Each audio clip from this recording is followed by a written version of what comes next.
Mesdames et messieurs, bonsoir et bienvenue à cette émission de On s'en parle. Il s'en est passé des choses depuis sa dernière visite en février dernier. Autant de choses qui peuvent aller lentement et autant les choses peuvent aller rapidement. Alors, on va faire le tour de tout ça et on va en discuter avec mon invité, mon analyste politique, Maître Marc Lemay. Maître Lemay, bonsoir. Bonsoir, mon ami.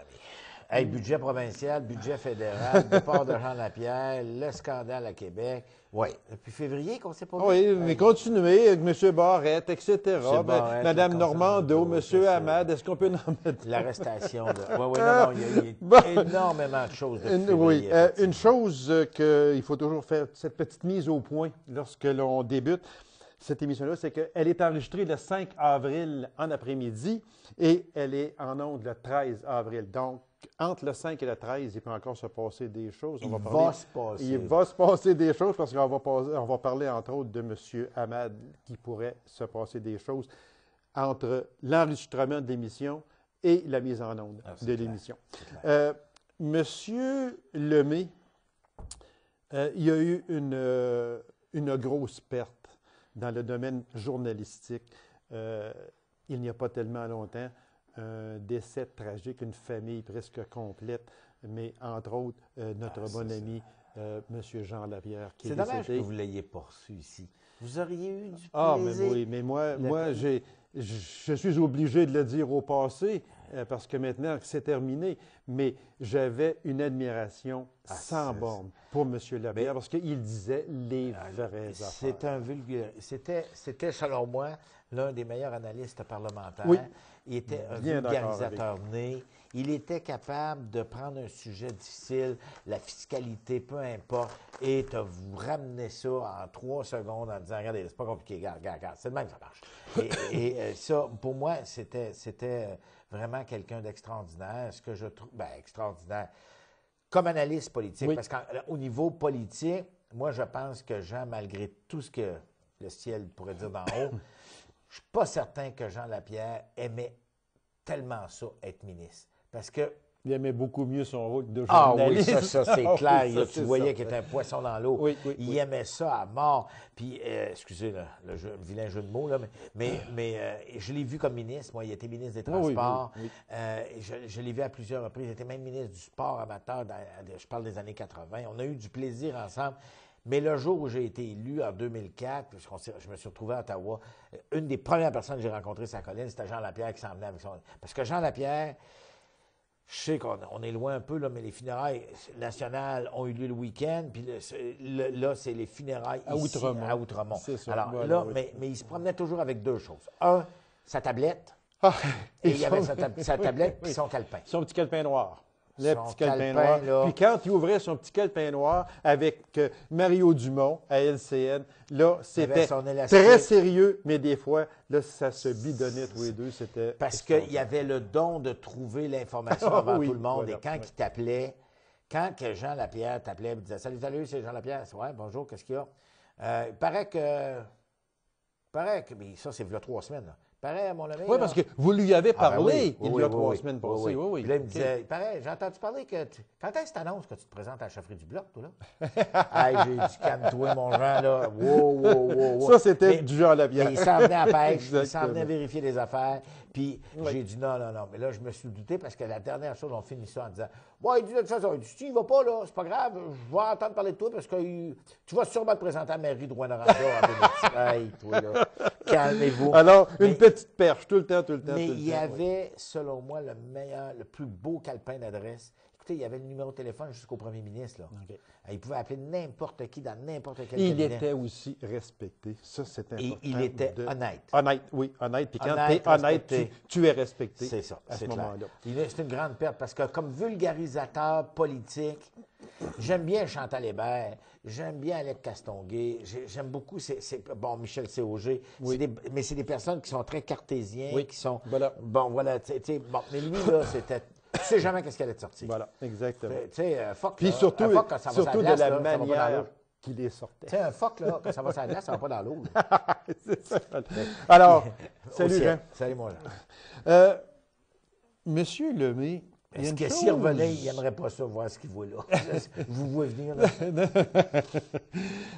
Une chose qui s'est passée en douce au mois de mars dernier, c'est l'abolition du bureau du commissaire à la santé et au bien-être, le CSBE, qui était en quelque sorte le chien de garde du ministre de la Santé, M. Barrette.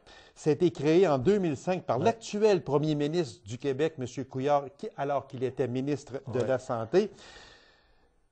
Et son commissaire était M. Robert Salois, 21 employés de la fonction publique, budget annuel de 2,5 millions. Bon, ça s'est vraiment fait en douce. Lui, là, il faut placer un peu dans le contexte. Je donne un exemple. Vous êtes à Macamic ou vous êtes à Amos, vous avez un problème avec l'hôpital. Vous avez un problème, il se passe quelque chose, vous n'avez pas aimé comment vous avez été accueillis, il y a quelque chose qui ne marche pas. Là, à un moment donné, vous n'avez pas aimé, vous n'avez surtout pas été bien servi, les traitements qu'on vous a donnés, c'était pas correct, etc., etc. Vous vous plaignez à l'hôpital, pas de réponse, pas de son, pas d'image. C'est quoi que vous faisiez? Vous allez dire, on l'appelait de même, nous autres, l'ombudsman. Oui, c'est l'ombudsman de la santé. C'est lui qui était responsable de dire au ministre, « Hey, ministre, quelque chose qui ne marche pas dans ta patente, là. Parce que là, regarde, il se passe ça, il se passe ça, il se passe ça. » Alors, M. Barrette, dans sa grande sagesse, a décidé, lui, qu'il s'en débarrassait pour une simple et bonne raison, c'est qu'il ne veut pas avoir personne derrière. Lui, c'est lui qui drive le show. Moi, ce que j'ai peur, c'est le jour où M. Barrette va partir. Pour l'instant, il a le contrôle. Il sait comment ça marche. Il a fait la plus grosse réforme qui a jamais été faite. Ça, c'est vrai. Ça il faut lui donner. C'est pas encore en force. Hein? Non. Puis c'est pas encore fini. Moi, je regarde juste la BTB-Témiscamingue, là. Tu n'as plus l'hôpital à Amos, à Val-d'Or, tu as le CIS, le Centre intégré de santé et des services sociaux. BTB-Témiscamingue. C'est 6 000 employés. Oui, c'est ça. C'est ça, exactement. Mais le CH de la Sarre, c'est plus ça. Le CH de Macamic, c'est plus ça. Moi, ça. je vais vous dire qu'on est en train de s'éloigner, puis ça, je le dis avec respect, on est en train de s'éloigner de la population. T'es pas content? Puis, je m'excuse aussi, mais je pense qu'on s'éloigne du bénéficiaire aussi. Ah ben oui, mais pour moi, là, excusez, moi, je voulais dire la même chose. Bénéficiaire ou population, c'est la même affaire. Voilà, oui, exactement. Pour moi, c'est clair. On a peu de respect. On a beau se plaindre, là, je ne sais pas à qui on va se plaindre, parce que là, ils vont vous changer le directeur d'hôpitaux, ils vont vous faire ci. Comme là, juste la direction des ressources humaines, ça, c'est le DRH, ça, c'est les employés, là, les syndicats, Tout, oui, c'est ça, exactement. Savez-vous comment il y a de conventions collectives en Abitibi-Témiscamingue? Il y en a énormément. 8. Parce que... Comment ils vont faire? Voilà, c'est parce que ça, là, on a dit que c'était une question budgétaire. Ben, ça coûte 2,5 millions. Lorsque M. Salois va laisser, il laisse en banque au-dessus de 1 million.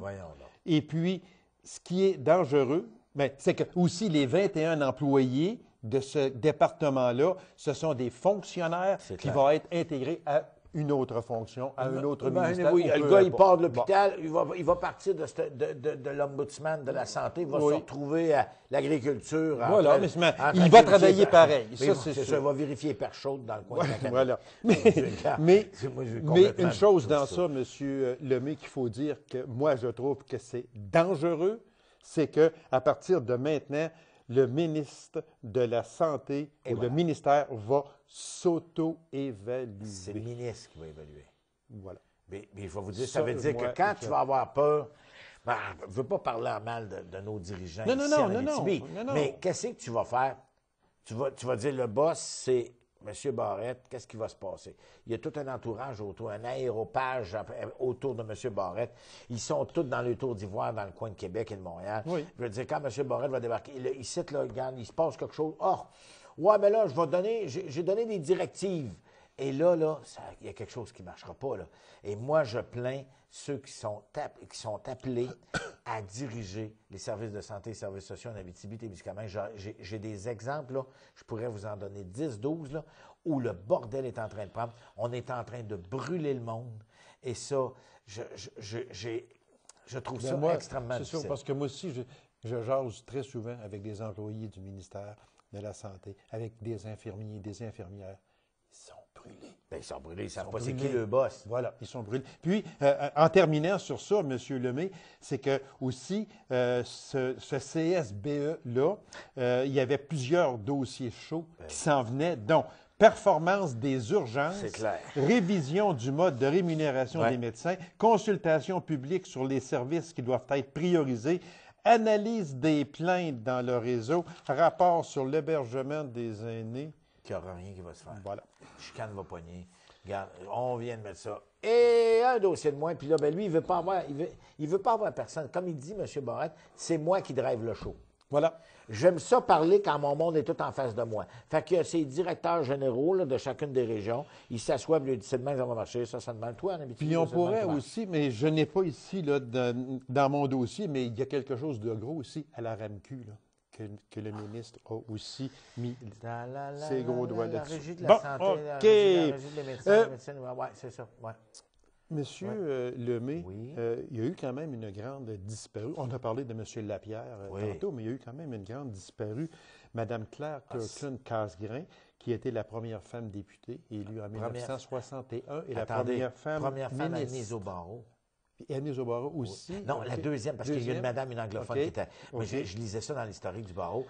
Une des premières à être admise au barreau, une des premières à être nommée juge, Oui, après une carrière politique oui, exceptionnelle. oui, exactement. Elle a été Oui. nommée ministre. Puis Moi, c'est un bel exemple. C'est la première femme, je crois, à avoir eu des funérailles civiques. Oui, Si ma les mémoire funérailles est fidèle. nationales. Nationales. Les OK. funérailles Des nationales, funérailles c'est la première nationales. femme au Québec à avoir eu cet C'était honneur-là. une grande madame. C'était une madame spéciale, parce que moi, je ne l'ai pas Non, connue en non, politique, OK. mais je l'ai connue comme juge. Ah, OK, C'est OK, ben oui, oui. Mme OK, Claire Conklin. OK. Elle est venue siéger, mais j'avoue que j'avais une jeune pratique. Là. Elle a été nommée juge en 73 à la Cour supérieure. OK. Je pense qu'elle est venue en Abitibi une fois, peut-être deux. Puis, Et vous avez eu l'honneur de la rencontrer. C'est une madame qui en imposait. C'est une madame articulée. C'est une madame qui... et moi, je pense que Mme Kirkland-Casgrain a fait énormément pour... écoutez, c'est fort, il faut le dire, hein. C'est elle qui... Moi, j'en reviens pas encore. Couchez-vous les jeunes, là, parce que vous n'étiez pas nés, là, mais vos parents, là, en 64, 1964, je ne parle pas de 1864, 1964, le Code civil du Québec prévoyait que les femmes devaient faire approuver par leur mari si elles voulaient s'acheter une maison, si elles voulaient hypothéquer, si elles voulaient avoir un compte de banque. C'est fort. Là, on est au Attends, 19e siècle. Là, hein? Non, OK, on est au 20e. 20e OK, OK. siècle. 1964. Il a fallu changer le Code civil. Tu sais, les parents qui nous écoutent, là, quand Séraphin disait, là, toi, femme, écoute, là, tu honoreras ton père et ta mère, puis toi, femme, c'est moi qui ai le boss dans la maison, là, bien, ça a existé jusqu'en 1964. Il faut quand même le faire. Oui, c'est sûr. Et c'est grâce à Mme Mme Kirkland-Casgrain qui a fait c'est ça. changer ces lois-là, qui a fait changer le Code civil, et on a vu les premières modifications. Moi, je me rappelle, parce que c'est drôle, parce que, bon, je suis assez vieux pour me rappeler quand on a étudié le Code civil, puis le Code à l'université, on a dit, les amendements ont été faits en 66. Ça faisait juste 6 ans. Puis le divorce, la loi sur le divorce, 1969, elle a beaucoup travaillé sur la loi sur le divorce. C'était une grande madame. C'est une grande dame. Mais... Faites pas de parallèle, vous. Non, je ne vais pas, mais c'est parce qu'avant de vous poser une question, on va emmener sur le sujet, Ouais. parce que ma question a affaire avec M. Sam Hamad. Ah oui, mais il y a eu d'autres choses avant ça. Là. Il y a eu beaucoup d'autres choses avant, mais c'est parce que je veux aussi relier une certaine conférence de presse qui s'est donnée sur le parvis de l'Église. Ah oui, ça, c'est au Mais funérailles de seulement madame. Au funérailles de Mme Mais- Casgrain. Mais avant, j'aimerais, parce qu'il y a une relation à faire Il y a une relation? entre l'affaire Sam Hamad et Nathalie. cette... c'est ça. Mais avant ça, aussi, mais Nathalie puis, Normando. Marc-Yvan Côté, etc. Bon. Là, on embarque dans quelque chose de gros, mais on ne s'éternisera pas dessus. Vous allez voir que ça sera pas long. Madame Normando, vous avez été surpris, oui ou non? Oui. Oui, parce qu'après la commission Charbonneau, Mme Normando avait témoigné. J'ai Oui. écouté son témoignage. Ça m'apparaissait sincère, véridique. J'aimais des doutes. Mais il faut expliquer le Commission contexte. Charbonneau, il y en a plusieurs qui paraissaient Ah oui, il y sincères. a une gang. OK. Ouais, surtout ceux qui mettaient de l'argent dans le bas. Mais je vais vous dire une affaire, eux autres. C'est lui qui l'a dit. Ils sont très, très sincères, eux autres. Je les crois beaucoup. Mais cela étant, c'était du monde qui... C'est un... Oh mon Dieu, je vais le dire en français, je vais essayer de le trouver. C'est une organisation. Parce que quand M. Lévesque, René Lévesque, en 1977, a changé la loi sur le financement des partis politiques, il a dit, dorénavant, ça va être le gouvernement, vous ne pourrez pas donner plus que 1000 pièces. Bon, par personne, OK, pour un événement politique. Je viens de vous résumer là, quelques années. À un moment donné, il y a quelqu'un assez brillant qui a trouvé une idée, et il a dit, ouais, mais moi, là, si j'organise un cocktail, puis je vais avoir la compagnie, je vais faire attention à comment je vais le dire. XYZ. XYZ Inc., je ne peux pas l'avoir. C'est ça. Mais je vais aller chercher ses dirigeants. Je vais dire à Arthur, tu m'amènes 10 de ta gang à 1000 piastres chaque, fais 10 000, puis tu te débrouilles pour faire des reçus, puis garde. Fait que les gars se faisaient des faux comptes de dépenses et ils amenaient ça. En plus de ça, ils avaient reçu d'impôts. Ça, c'est illégal. Je viens de vous résumer la game. Et c'est là-dessus que la commission Charbonneau s'est sortie, mais c'était pas été évalué. D'ailleurs, le bon commissaire qui a rendu sa décision en disant on n'a pas eu nécessairement de preuve, la chance. Là. Mais la chance. Mais là, à un moment donné, on a chance. L'ancien vérificateur général du Québec. Et là, on vient de voir avec l'UPAC qui ont continué les travaux. Ils ont fait le devoir et le leçon. Et là, ils viennent d'arrêter. Il en a arrêté 7, je m'en rappelle encore. Hein, je me rappelle ce jour-là. Dont Nathalie Normando, Marc-Yvan Côté. Et bon, etc.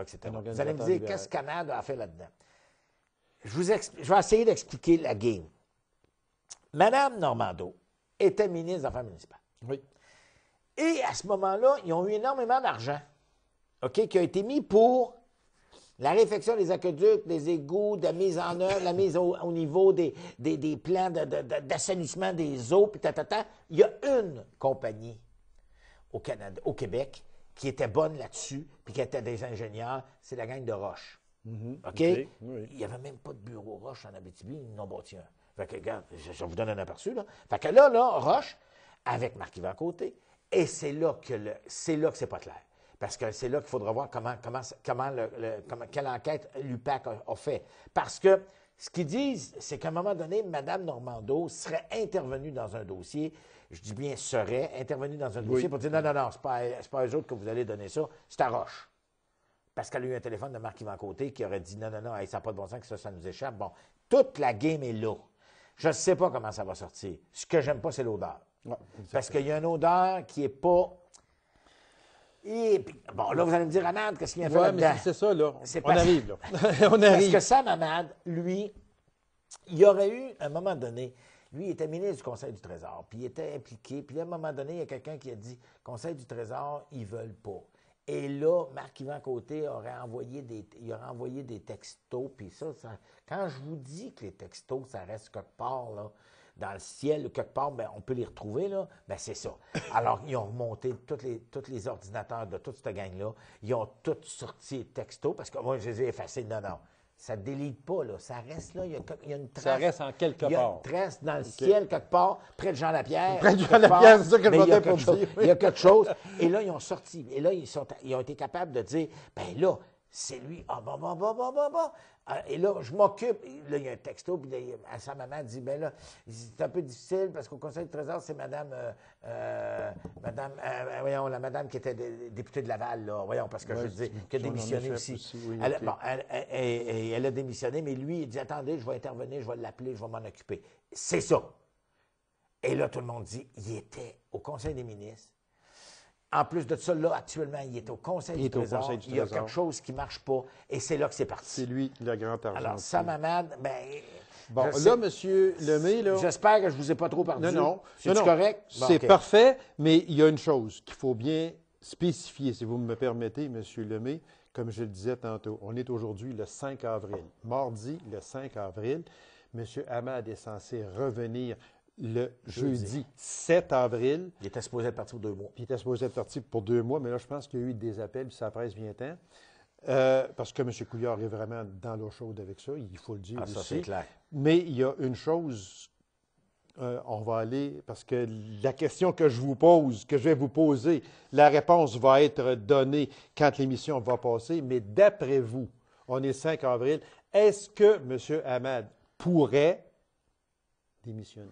Ma réponse, c'est oui. Moi, je pense que Ou devrait démissionner ou pourrait démissionner? Moi, je pensais, puis j'étais convaincu qu'en se mettant en retrait, donc en sortant du Conseil du Trésor, le temps que l'enquête soit faite. L'enquête peut être longue aussi. Elle a duré, mettons, même si elle durait 2 mois, qu'il retourne. Mais là, il a non seulement pas démissionné, il a gardé sa limousine, il a gardé son titre de ministre du Conseil du Trésor en attendant pendant 2 mois.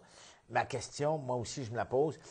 C'est assez surprenant que quelqu'un du bureau du premier ministre a sûrement pris le téléphone et dire « Hey, reviens ici, toi, mon homme, parce qu'on a besoin de toi, là, ça brasse dans la cabane. » Mettons qu'il revient. Moi, je pense que si j'étais Sam Hamad, je dirais « Gars, j'ai rien à voir là-dedans, la lumière se fera, moi, je m'en vais chez nous. » Il n'y a pas besoin de ça pour vivre. Non. Mais s'il revient et qu'il veut qu'il veut absolument sauver sa job, moi j'ai l'impression qu'il va falloir qu'il dise exactement ce qui s'est passé devant le commissaire à l'Assemblée nationale, puis dire, bon, ben, que celui qui enquête. Mais je vais vous dire une chose. Il y en a qui doivent avoir peur que Mme Normando, parce que il y a quelqu'un, c'est les paroles de Mme Normando, là. La personne qui m'a tout appris en politique, c'est Jean Charest. Fermez les guillemets. Je pense qu'hier, il était à l'Université McGill. En parlant d'hier, le 4 avril, il était à l'Université McGill, puis il y a un discours qui s'est fait très vite, puis il est obligé de partir. Fait que c'est dit pas mal tout. Là. Il y a vraiment là quelque chose qui n'est pas correct, c'est clair. Il y a quelqu'un qui a exploité le système, mais moi, ce que j'aime pas, c'est qu'aujourd'hui, vous poseriez à la population, vous voteriez pour qui? Ben bas, tabarouette. Excusez, j'allais dire un mot anti-religieux. Tabarouette, ils voteraient libéral à 60 %. Mais vous m'emmenez sur un sujet. Oui, mais vous m'emmenez sur un sujet, M. Lemay, en disant ça. J'ai regardé en fin de semaine, la première fin de semaine d'avril, j'ai regardé le taux d'insatisfaction envers le gouvernement Couillard et il est à 72 %. Je sais. Faites une élection demain matin. Vous venez de donner la réponse, mais c'est à ne rien comprendre. Moi, j'ai renoncé. J'ai renoncé à comprendre parce que ça veut dire une chose, c'est que la CAQ ne s'enlève pas. Ah non, du tout. Non, et bien évidemment, M. Pellado a de la misère. Ça, c'est clair, il faut qu'il pédale pas mal plus que Pellado. Je peux vous dire une affaire, il y a de la misère, c'est clair. Et il semble que M. Couillard, ben, ça y passe pareil comme Teflon, pouf. On verra ce que ça va donner. Regardez, il s'est soumis à l'enquête. C'est en enquête. Il se passe, c'est en enquête. On a mis ça au commissaire à déontologie. Regardez, là, regarde, s'en est occupé. Là. Puis c'est pas moi, là. Moi, non, moi, j'ai pas d'affaires là-dedans. Là. Moi, j'étais pas d'affaires là-dedans. Non, moi, des affaires de 2000. Sauf qu'il y a 11. Ben oui. Il y a 11 de ces ministres qui étaient ministres sous Jean Charest. Voilà, exactement. Ils sont où aujourd'hui? Ils sont là. Ils sont dans son cabinet, puis ils ont des tabarouettes de belle job. J'ai pensé proche. Vous avez pensé proche, j'ai eu peur que vous disiez. Oui, j'ai pensé proche d'utiliser un mot ecclésiastique, mais je me suis retenu. Bon, M. Lemay, c'est parce que la question oui. que tantôt je vous parlais, on a parlé de M. Hamad. Oui. J'aimerais avoir votre opinion, mais on n'éternisera pas. OK? J'aimerais avoir votre opinion du premier ministre, M. Couillard, qui était au funérailles de Mme Claire Kirkland-Casgrain, sur le parvis de l'Église, a demandé aux journalistes de s'approcher, ou en tout cas, peu importe, et puis il a fait comme une petite conférence de presse concernant Sam Hamad. Moi, j'ai trouvé ça, puis je l'ai dit ouvertement, et je n'ai pas peur de mes opinions, j'ai trouvé ça tellement déplacé. Moi, vous êtes d'une gentillesse incroyable. C'est inacceptable. C'est non seulement déplacé, ça n'avait pas d'affaire là.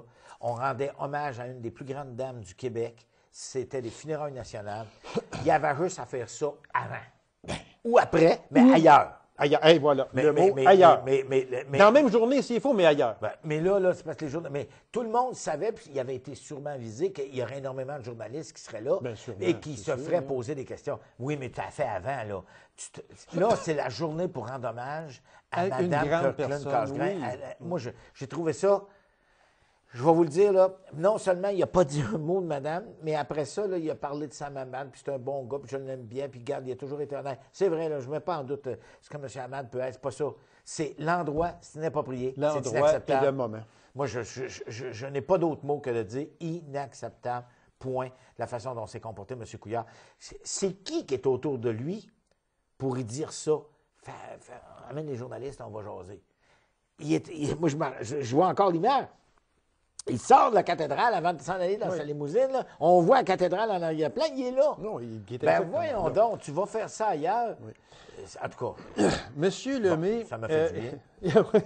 il y a une chose aussi que j'ai lue juste avant d'entrer en onde, ou quelques heures avant d'entrer en onde, et puis c'est tout chaud, je pense.